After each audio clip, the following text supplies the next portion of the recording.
సింహం చనిపోయిన తర్వాత అడవిలోని జంతువులన్నీ అయోమయంలో పడ్డాయి. అడవికి రాజు ఎవరు అనేవారు అస్పష్టంగా ఉన్నారు. ఎన్నికలు నిర్వహించాలని ప్రతిపాదించారు. అభ్యర్థులుగా కోతి మరియు నక్కను నియమించారు. అందులో ఎవరు ఎన్నుకుంటారు అనేది ఎదురు చూస్తూ ఉన్నారు.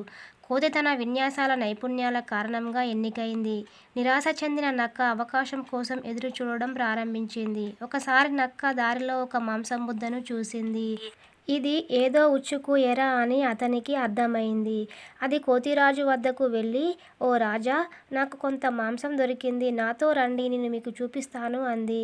కోతి నక్కను అనుసరించింది. మాంసాన్ని పొందడానికి దానిపైకి దూకి ఉచ్చులో పడింది.